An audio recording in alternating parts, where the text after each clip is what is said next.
Good morning. Welcome to the Wednesday morning devotion, encouragement, and prayer time from Impact Prayer Ministry.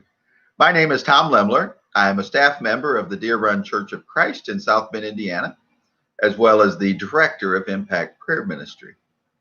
This broadcast is kind of varied a bit and will continue throughout this week at least until get back into a more usual routine, I guess.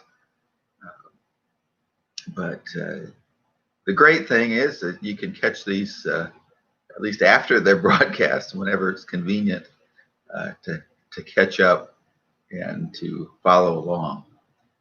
We're continuing in the devotional journal, Almost Heaven, Devotions for the Journey Home. And getting near the end, we'll be wrapping that up soon. I believe today is day 24, maybe. And so about a week to go yet. But today's topic is a home of reward. Asking the journal and the devotion, have there ever been times where you feel unappreciated for your effort that you've put into something, that your hard work goes unnoticed, that the things that you are enduring feel unbearable and no one seems to care? I suspect we've all been there. And there are times that we've learned that there's something coming at the end of the hard work, at the end of the effort. For many of the times, it's knowing what the result will be that took us down that path to begin with. And yet there are other times where we do our best, we give it our all, and it feels like the whole thing blew up in our face. I've had a few of those times where I've invested myself in ministry work only to have those in charge not only not appreciate it, but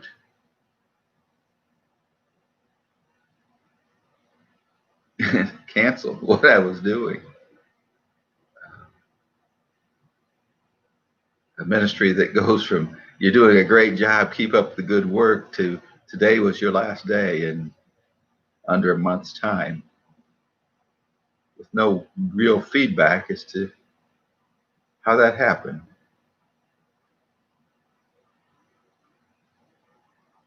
A ministry where I was told I was overpaid for the work that I did, even though I was on call 24/7, basically.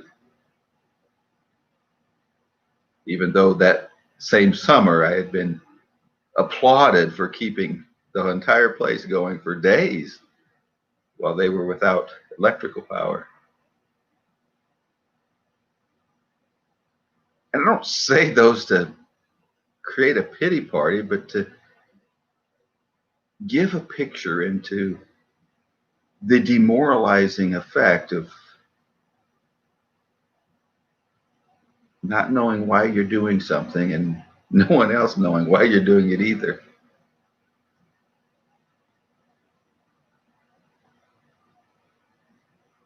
And having no reward, no visible goal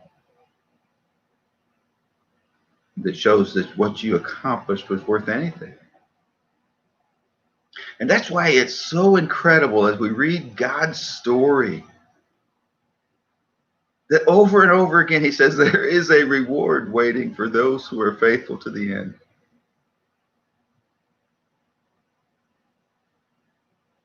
That all of it's worth it. Jesus tells that we are blessed if we are persecuted, if we're reviled, if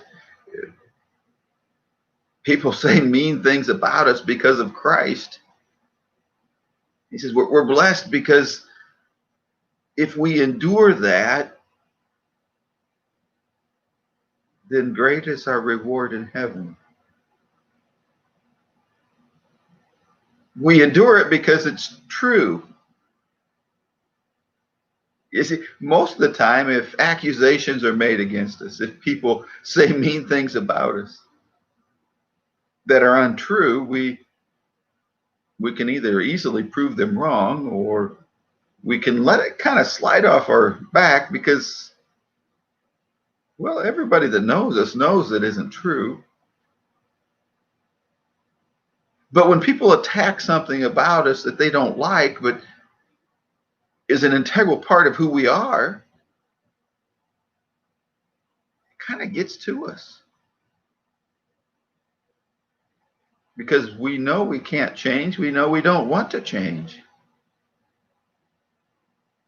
And so it's difficult to see the end of that persecution, the end of that mocking, the end of whatever it is that's taking place. That's why Jesus comes along and says, in the midst of that, if you're enduring that for his sake, it's because you've laid firmly a hold of who he is, and you're not willing to let that go, regardless of what anyone says. And because you're not willing to let that go, because you are doing that for his sake, your reward in heaven will be great.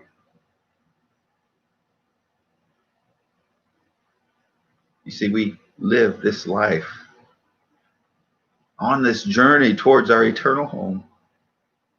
And God's desire is that we would live life today better prepared, more like the home that we're headed to than like the home that we are wandering through.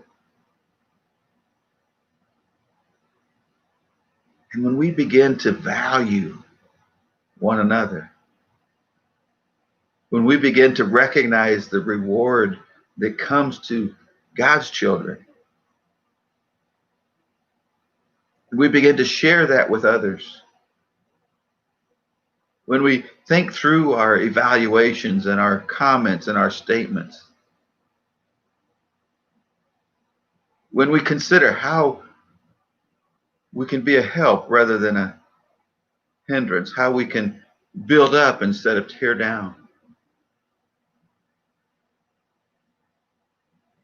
There are probably times when our walk with Christ makes that reward seem more attainable than at other times in our walk.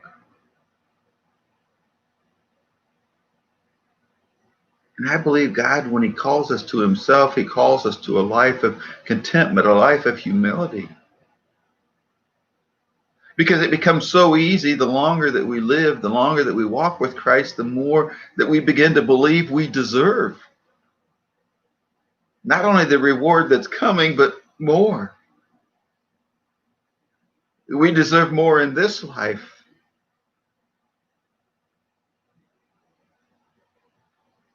And every time God would call us back to examine the life of Jesus,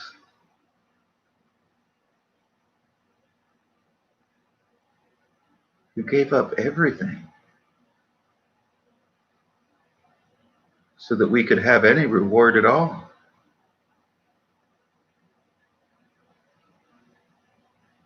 And throughout his life, he calls us to take up our cross and follow him daily. To listen and learn from his teaching. To watch and imitate his example. To love people, knowing that the reward is often not immediate. The writer of Hebrews talks about this great cloud of witnesses. The people of faith who continually lived and endured hardships, and many even endured death because of the promise of what was to come, never receiving their reward, never receiving the fulfillment of that promise. here on earth.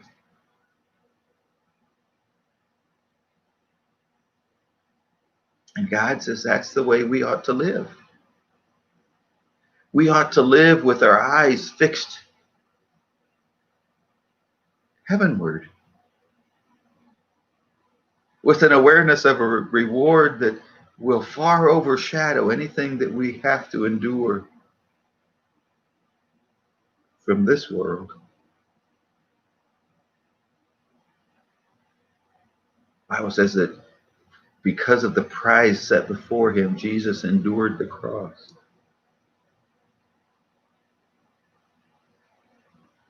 There's been a lot of speculation as to what prize.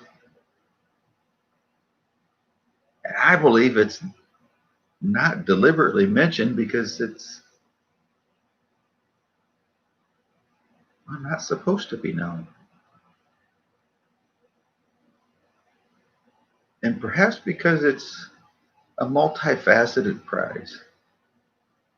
The prize of completing his work and returning home to the Father obviously ranks at the top in my mind. But within that very prize is the prize of rescuing. We talked about being rescued, a home of rescue, yesterday, I believe, or the day before. Yesterday might have been restoration. But the prize of completing his work, not only so that he could return home and be with the Father, but so that we would be able to have a home with him. You see, one of the difficulties, at least that I've had in life, is when I begin to put too much weight on the approval of people. I begin to put too much weight on what others say. I begin to value too highly what people think.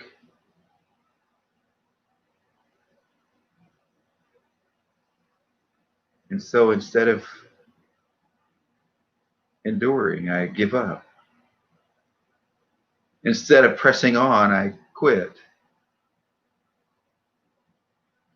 And I know sometimes in this life we reach those points where it's not really our choice. And if God uses circumstances to redirect us because we're so stubborn we won't move and follow in the direction he wants us to go without kind of forcing the issue. But I also know that within all of it, that God's promised to work all things together for good for God that love him, that are called according to his purposes, that are following God's calling in those purposes.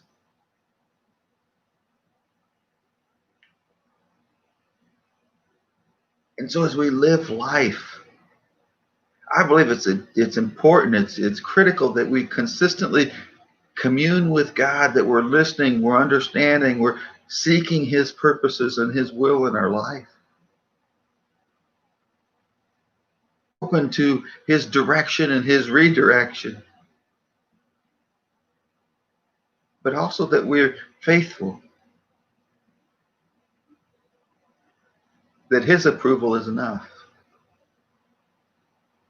That our eyes remain fixed on the reward that awaits those who are faithful to the end. That we keep at it. And when people don't approve, when people reject us,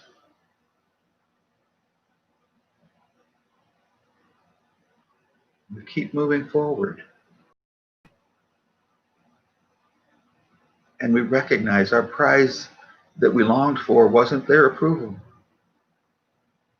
Oh, we did want it, but it wasn't the ultimate prize. But we also live with the knowledge of the power of reward.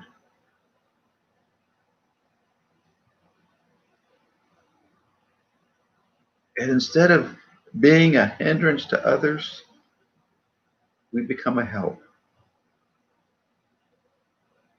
And we share with them the reward that awaits those who endure. And we do our part in encouraging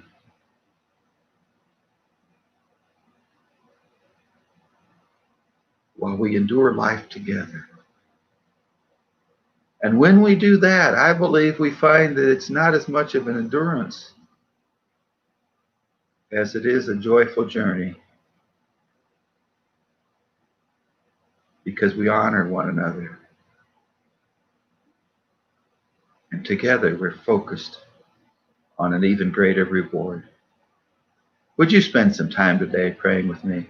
Father, thank you that you are a God that loves us, and that regardless of how the people around us might see us, you continually hold a reward for all who are faithful.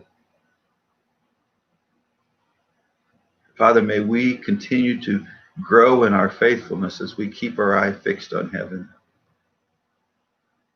That reward of a home with you.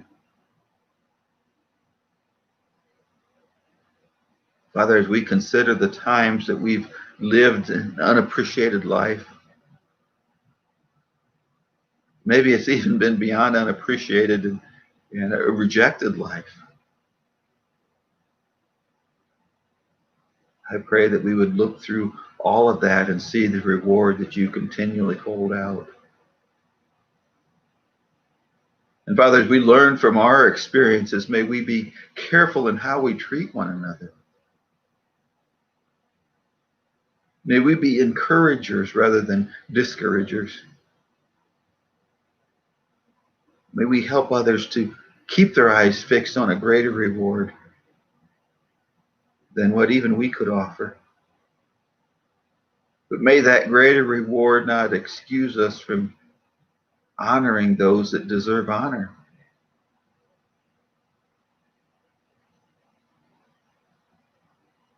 Father, as I pray today, I pray for the children in our homes, our schools, our churches, our communities. I pray that through us they would know of a reward for all, including them, all who would remain faithful.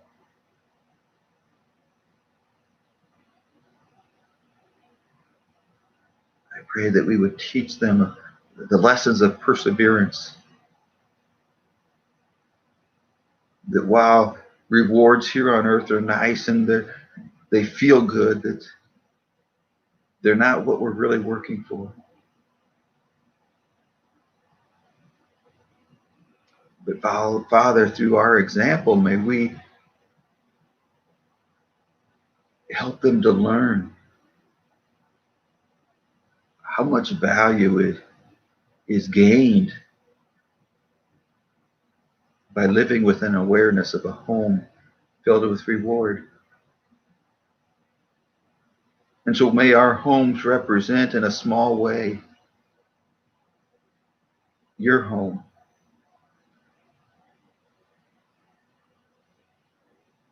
And may we, in meaningful ways, reward courage, and compassion, mercy and forgiveness, kindness, understanding.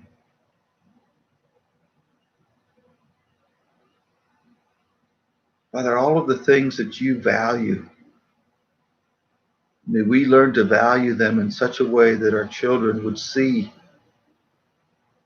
there is a great reward in following Jesus.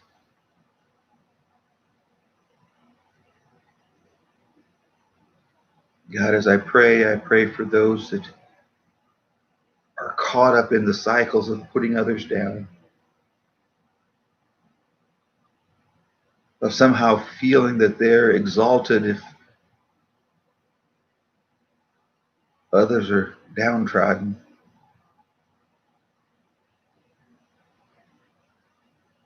Father, I pray they would be surrounded by people who can encourage them to see truth in your word. Encourage them to be humble. Encourage them to find a contentment in obedience.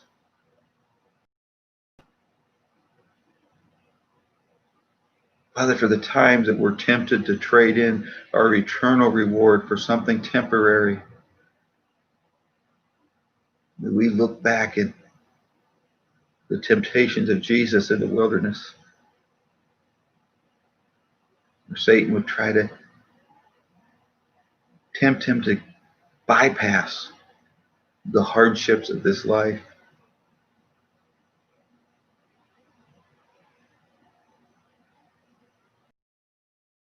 So that his goal would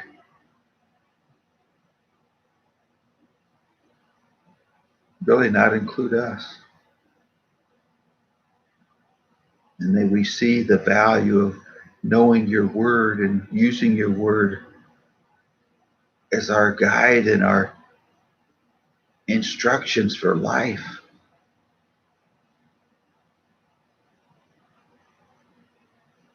May we know the prize that sets before us is eternity with you. And as we keep our eye on the reward that is ours because of the home that we have been adopted into, may we be very mindful of those who need a home, who are wandering this world in despair,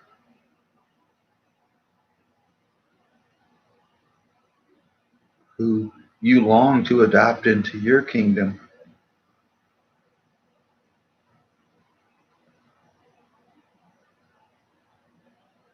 That you need the rest of your children to reach out,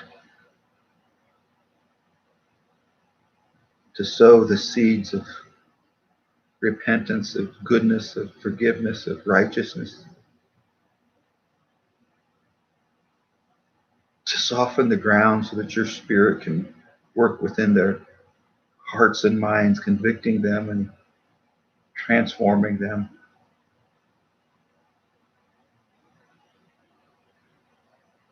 Father, may we recognize the reward that awaits those who are faithful is without limit. That others accepting and receiving that reward does not in any way diminish any reward we would receive. In fact, it may increase it.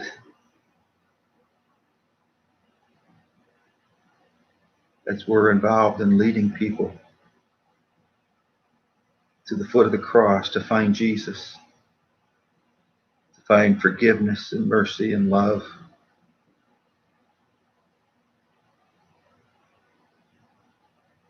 Father, today as I pray, I ask that you would